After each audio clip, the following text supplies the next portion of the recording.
Everyone, इस lecture में हम बात करेंगे how to represent Boolean functions. So Boolean functions कैसे रिप्रेजेंट करते हैं, ये जो क्वेश्चन है ये काफ़ी इम्पॉर्टेंट है। तो इसमें देखो, इसमें जो एक आती है वो आता है सम ऑफ प्रोडक्ट एक्सपेंशंस, और जिसको आपको लिखाएगा डिसजंक्टिव नॉर्मल फॉर्म। ठीक है, तो अब जो मैं पढ़ाऊँ उसको ध्यान से माइंड में फिट कर लेना। ठीक है, the sum of product expansions, अगर इसको हम डिफाइन करने को कहें तो that means sum of min terms that represent the function. Now what do we mean by min terms? Sum of min terms that represent the function. So min term होता क्या है? मिन टर्म जो है वो Boolean variable, min term जैसे सम of product expansion बोलना, Boolean variable जैसे x1 है, x2 है, xn तक जितने भी बूलियन वेरिएबल्स हैं। सो मिन टर्म जो है is a boolean product. So minterm of the जैसे minterm इन boolean variables का क्या है? boolean product है, जहाँ पर जो आपके terms होंगे, जैसे boolean product मान लो आया y1 y2 yn, तो जो yi है वो बराबर होगा xi के, या फिर yi जो है वो बराबर होगा xi के कॉम्प्लीमेंट के। तो minterm is a product of n literals. तो वही है, यानी कि प्रोडक्ट करना है n लिटरल्स का, यानी बूलियन वेरिएबल हो या कॉम्प्लीमेंट हो, उसका प्रोडक्ट करना है एंड फिर उसको सम करके लिख देना है, तो वो आ जाएगा सम ऑफ प्रोडक्ट एक्सपेंशन और डिसजंक्टिव नॉर्मल फॉर्म। तो अगर इससे पहले मैंने आपको पढ़ाया था बूलियन फंक्शंस, वो समझ आ गए, तभी रिप्रेजेंटेशन समझ लेते हैं। जैसे पहला क्वेश्चन ही देखते हैं हम। फंक्शन दे रखा है x y, x complement plus का y दे रखा है। What you will do, x लिखा, y लिखना है। x लिखने का क्या तरीका बताया था? दो ही वेरिएबल्स है, सो 1 1 0 0, y 1 0 1 0। नाउ x कॉम्प्लीमेंट 1 का है तो 0 है, वी नो 1 का कॉम्प्लीमेंट इज 0 एंड 0 का कॉम्प्लीमेंट इज 1, सो 1 का कॉम्प्लीमेंट 0 0, 0 का कॉम्प्लीमेंट 1, 0 का कॉम्प्लीमेंट 1। सिंपल है, यहाँ तक x कॉम्प्लीमेंट निकल आया। अब बात करते हैं हम y की। तो y और x कॉम्प्लीमेंट को एडिशन करना है। सो वी नो दैट कि 1 में 0 ऐड करोगे तो क्या आएगा? 1 ही आएगा। ठीक है, then 0 + 1 is also 1, 1 + 1 is also 1, only 0 + 0 is 0 only. So यहाँ पर आप देखिए गाइस, अब ये फंक्शन है 1 + 0 1, 0 + 0 0, 1 + 1 1, 0 + 1 इज 1। तो हमारा फंक्शन आ गया। अब यहाँ क्वेश्चन अभी ख़त्म नहीं हुआ, अब इसको हम रिप्रेजेंट करना चाहते हैं डिसजंक्टिव नॉर्मल फॉर्म में, जिसे हम कहते हैं सम ऑफ प्रोडक्ट एक्सपेंशंस। तो अब आप ये देखिए इसको लिखने का तरीका क्या होगा। जैसे हमने ये फंक्शन हम रिप्रेजेंट कर रहे हैं x + y, so how we will write it? 1 है, तो सम ऑफ प्रोडक्ट एक्सपेंशंस में आपने क्या देखना होता है, जैसे जो फंक्शन है, फंक्शन में अब जिसकी वैल्यू 1 आई है ना, सिर्फ हम वही वाले बॉक्स ही कंसिडर करते होते हैं। जैसे ये वाला कंसिडर करेंगे, हम ये वाला कंसिडर करेंगे, और ये वाला 0 को छोड़ दो। ठीक है, क्योंकि ये सम ऑफ प्रोडक्ट एक्सपेंशन है। तो अभी हम प्रोडक्ट करके लिखेंगे। जैसे इधर आप लिखोगे x की वैल्यू भी 1 है, y की वैल्यू भी 1 है, तो x × y, इधर की बात कर रही हूँ मैं, फर्स्ट केस की बात कर रही हूँ, this is the first case. तो x × y लिखोगे क्योंकि x की वैल्यू 1 है, y की भी 1 है। तो और दूसरा आप देखो यहाँ पर x कॉम्प्लीमेंट, क्योंकि वैल्यू क्या हो गई? 0 हो गई, और यहाँ y हो गया। ठीक है, फिर बीच में एडिशन करोगे और यहाँ पर देखो x भी 0 है और y भी 0 है, तो x कॉम्प्लीमेंट × y कॉम्प्लीमेंट। तो ये आपका जो आंसर है, this is what is sum of product expansion. ये माइंड में क्लियर है, तो ये वाला क्वेश्चन हो जाएगा। अब इसी क्वेश्चन को हम और क्लियर करते हैं। सम ऑफ प्रोडक्ट एक्सपेंशन यानी सम of min terms that represent the function और डिसजंक्टिव नॉर्मल फॉर्म। सो इस पे बेस्ड जैसे हम क्वेश्चन लेते हैं, तो अब उस क्वेश्चन में 4 पार्ट दे रखे हैं, A part, B part, C part, D part. मैं एक ही टेबल में कराऊंगी और ये चारों पार्ट यानी यहाँ सॉल्व करा दिए। जैसे कि पहला पार्ट देख लो, x plus y plus z. करना कुछ नहीं है भैया, भी 3 वेरिएबल्स है, तो एक्स तो 4 बार 1 लिखा, 1 1 1 1 1 0 0 0 0 0। ऐसे ही वाई का 1 1 0 0 1 1 0 0, फिर जेड का 1 0 1 0 1 0 1 0। ठीक है, इतना कर लिया। अब x plus y plus z तक भी हम जैसे कैसे पहुँच गए, जैसे हमने x plus y plus z निकाल लिया। ठीक है, now the point is that कि अब हमें मान लो इनमें से फर्स्ट पार्ट का निकालना है। ये टेबल ऐसे ही सबके लिए बना ली, मान लो फर्स्ट पार्ट का निकालना है। तब यहाँ पर ये देखोगे कि भाई जहाँ जहाँ वैल्यू 1 आई है, ठीक है, वहाँ वहाँ हम वो लिखेंगे। और उसके लिए भी मैंने एक शॉर्ट क्या तरीका निकाला। जैसे मैंने चारों पार्ट अगर एक ही टेबल में करे हैं, तो मैंने ये तरीका ये निकाला कि एक्स वाई जेड कर दिया, वैल्यू लिख दी हमने, और फिर हमने क्या कर दिया, भाई प्रोडक्ट ही तो करना है, होगा तो प्रोडक्ट ही। जैसे फंक्शन की वैल्यू देखेंगे और प्रोडक्ट होगा यहाँ पर। तो अब जैसे 3 वैल्यू है, 1 1 1 1 1, तो मैं यहाँ पे वैल्यू लिख देती हूँ एक्स वाई जेड, भाई कोई कॉम्प्लीमेंट का चक्कर नहीं है। फिर इधर 1 1 0 है, सो यानी एक्स वाई जेड कॉम्प्लीमेंट, फिर इधर एक्स वाई कॉम्प्लीमेंट जेड। तो मैंने इस तरह से लिख दिया। अब उससे फ़ायदा ये हुआ है, जैसे ही आपको मतलब 1 वाली वैल्यू चाहिए थी यहाँ तक, तो आपने कुछ नहीं देखना। अब आपने अंदर बार बार देखना नहीं पड़ेगा, ये बाहर वाले इतने टर्म्स को ऐड कर दिया और यही आंसर हो जाएगा। तो this is the sum of product expansion. अब सम ऑफ प्रोडक्ट एक्सपेंशन में बेस्ड एक और क्वेश्चन देख लो। जैसे ये फंक्शन दे रखा है ना, एक डब्लू बी आपकी बार डब्लू एक्स वाई जेड, और इस फंक्शन की वैल्यू 1 दे रखी है। जब हमें इसकी जैसे डिसजंक्टिव नॉर्मल फॉर्म निकालनी है, तो कैसे करेंगे। सबसे पहला काम भाई डब्लू एक्स वाई जेड, पहला काम मैंने क्या बोला सबसे पहले। तो स्टेप 1 इज़ दैट कि आपने जैसे ये 4 है, तो 4 है यानी कि 16 हो गया। कितनी बार लिखोगे भाई, 4 है तो 2 की पावर 4, 2 दूनी 4, 4 दूनी 8, 8 दूनी 16। ठीक है, तो अब आप लिखो 1 2 3 4 5 6 7 8। 8 बार 1 लिख दो, 8 बार 0 लिख दो, फिर 4 बार 1 लिख दो, 4 बार 0 लिख दो, 4 बार 1 4 बार 0, फिर 2 बार 1 2 बार 0, 2 बार 1 2 बार 0, फिर 1 0 1 0 1 0। इतना कर लिया, टेबल बन गई। अब फंक्शन की वैल्यू क्या होनी चाहिए, यहाँ आपको दे रखा है कि भाई फंक्शन की वैल्यू 1 है, यही बात है, यही बात है ना, फंक्शन की वैल्यू 1 है, राइट। और द पॉइंट इज सिर्फ इतनी नहीं है, बात ये है कि फंक्शन की वैल्यू 1 है, और वो भी जब ऑड नंबर वैल्यू, यहाँ बात हो रही है ऑड नंबर वैल्यू के लिए, यानी कि ऑड नंबर वैल्यू के लिए बात हो रही है, यानी कि या तो 3 बार 1 हो या 1 बार 1 हो, क्योंकि ऑड नंबर वैल्यू है। और यहाँ देखो 4 बार 1 या 2 बार 1 नहीं चलेगा, क्योंकि इवन है। तो 3 बार 1 और 1 बार 1 जहाँ पर होगा, जहाँ पर देखो 3 बार 1 होगा, वही वाली वैल्यूज़ आएंगी। ये क्वेश्चन काफ़ी इंपॉर्टेंट है, देख लीजिए इसे। मतलब ये मेरे कहने का कि ये कंडीशन अप्लाइड है। एक तो आप सबसे पहले ये देखो, क्योंकि यहाँ कोई फंक्शन, भाई फंक्शन की वैल्यू तो 1 ही है, एंड ऑड नंबर में डब्लू एक्स वाई जेड इसकी वैल्यू 1 होनी चाहिए। It means that, what does it mean, पहले मैं वो क्लियर कर दूँ कि देखो जैसे 4 बार 1 नहीं होना चाहिए, ये जो भी फंक्शन है ना इसमें 4 बार 1 नहीं होना चाहिए, 3 बार 1 चलेगा या 1 बार 1 चलेगा। ये कॉन्सेप्ट बहुत इम्पोर्टेंट है। तो देखो डब्लू एक्स वाई, तो सिर्फ 3 बार 1, तो ये वैल्यू डन। वो पहली बार 4 बार 1 थी, वो कैंसिल हो गई। फिर 3 बार 1 डन, 2 बार 1 है cut, this is done, this is cut cut done done cut cut, done done cut.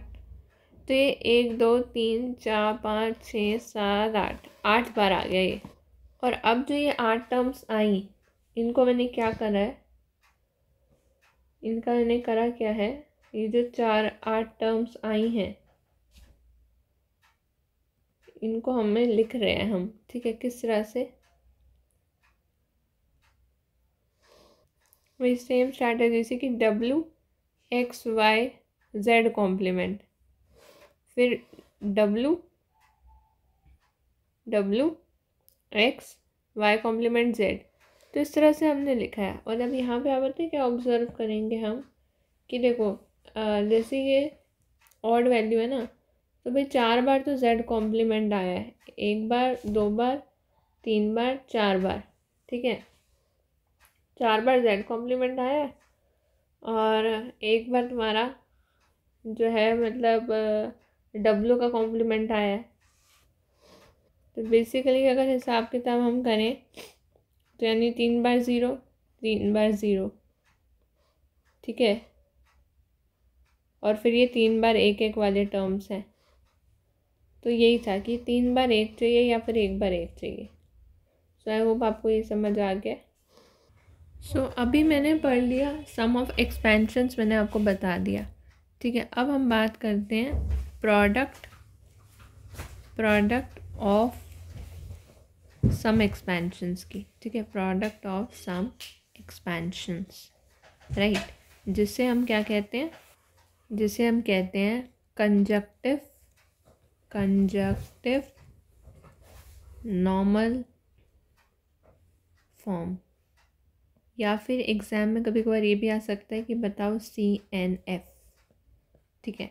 अभी हमने पढ़ा DNF, अब हम बात करेंगे CNF की, ओके। नाउ मान लीजिए एक जैसे फंक्शन हम ले लेते हैं, function x, y, z equals to x + y + z। इसी सेम फंक्शन का CNF फॉर्म निकालना है। तो क्या तरीका है, पहले तो देखो 3 वेरिएबल्स है, तो यानी 2 की पावर 3 8, ठीक है। सो अब टेबल बनाने वाला काम, x y z and we have to do x + y + z, this is a function। सो अब x है तो 4 × 1 4 × 0, वेट दोबारा से बनाते, टेबल छोटा बनाते थोड़ा, x y z x + y + z, 4 बार 1 4 बार 0 1 1 1 1 0 0 1 1 0 0 1 0 1 0 1 0 1 0। नाउ ऐड करना है x + y + z, मतलब 1 में 1 ऐड करा 1 आया और 1 में 1 ऐड करा 1 आएगा, ठीक है। तो जहाँ भी एडिशन है और 1 आ गया तो ये 1 आएगा, जहाँ भी एडिशन है 1 है तो 1 आएगा 1। This is also come out to be 1 and here 0 + 1 is 1 1 + 0 is 1 1 and सिर्फ यहाँ पे 0 आएगा। तो अब कंजक्टिव नॉर्मल फॉर्म में CNF में हम क्या करते हैं, जैसे DNF में हम 1 को कंसिडर करते थे, CNF में हम 0 वाली टेबल को कंसिडर करेंगे, मतलब ये, राइट। और अब जैसे DNF में हम 0 है तो एक कॉम्प्लीमेंट करते थे, पर अब 0 है तो कॉम्प्लीमेंट नहीं करना, ठीक है। तो x y z कॉम्प्लीमेंट करने की ज़रूरत नहीं है। और यहाँ पर क्या है, सम ऑफ क्या है, sorry product of sum expansion, ये है ना प्रोडक्ट ऑफ सम एक्सपेंशन। तो x + y + z होगा और इसका भी सिर्फ 0 एक ही टर्म में, तो इसको हम प्रोडक्ट करके किसी और के साथ दिखा नहीं सकते। तो पहले वाले पार्ट का आंसर क्या हुआ, तो इस पार्ट का आंसर ये हुआ x + y + z हो गया। तो मैं कोई एक दूसरा पार्ट करके दिखाती हूँ आपको। देखो इसी क्वेश्चन के अंदर जैसे ये सम ऑफ प्रोडक्ट एक्सपेंशन है, तो और यहाँ पे लिखा है सम ऑफ मिन टर्म्स, तो जब आप यहाँ पे लिखोगे प्रोडक्ट ऑफ सम एक्सपेंशन हो जाएगा, तो यहाँ पे मिन टर्म के बजाय आप मैक्स टर्म वर्ड यूज़ करोगे, और यहाँ डिसजंक्टिव के बजाय कंजक्टिव नॉर्मल फॉर्म यूज़ करोगे, CNF फॉर्म। तो मान लीजिए हम डी पार्ट कर रहे हैं, ठीक है, XY कॉम्प्लीमेंट। तो अब इसमें हमें कुछ नहीं देखना है, इसमें सिर्फ इतना देखना है कि ज़ीरो कहाँ पर आ रहा है, यहाँ पर, यहाँ पर, यहाँ पर, इधर, इधर, इधर। तो वही ज़ीरो वाले टर्म्स का हमने फाइनली क्या करना है, प्रोडक्ट करना है। और इधर जैसे लिखा हुआ है ना आपने, ये है ज़ीरो वाला ये चीज़, ये, और कौन है ज़ीरो वाले में, ये नीचे के 4 हैं, 1 2 3 एंड 4। सो अब यहाँ पर ये सम करके लिखना है, जैसे कि x plus y plus z bracket बंद, प्रोडक्ट हो रहा है। और एक चीज़, जैसे यहाँ पर आपने डिसजंक्टिव नॉर्मल फॉर्म के लिए हमने क्या लिख लिया था, कॉम्प्लीमेंट। जब ज़ीरो है ना तो कॉम्प्लीमेंट करने की ज़रूरत नहीं है, तो सब चीज़ बदल गई है, 1 है तब कॉम्प्लीमेंट करना है। सो अब देखो, ठीक है, तो अब ध्यान से देखना है इसका डी पार्ट का आंसर। जैसे 1 1 1 है, तो अब यहाँ देखो x complement, x complement plus, एक तो करना है y complement plus z complement bracket close, इसका product x complement plus y complement plus z, then we have this one. So we have x plus y complement plus z complement, ठीक है, फिर x plus y complement plus z, फिर x plus y plus z complement, then x plus y plus z। So let me check the answer, यही answer है, तो मैं answer पढ़ती हूँ, चेक करिए। x plus y plus z, yes, x plus y plus z है यहाँ पर, नीचे है, दे रखा है। फिर x plus y plus z complement है, then we have x plus y complement plus z, yes, then x plus y complement plus z complement, then x complement plus y complement plus z plus x complement plus y complement plus z complement, ठीक है। सो I hope आपको ये product of sum expansion भी समझ आ गया होगा, conjunctive normal form जिसे कहते हैं।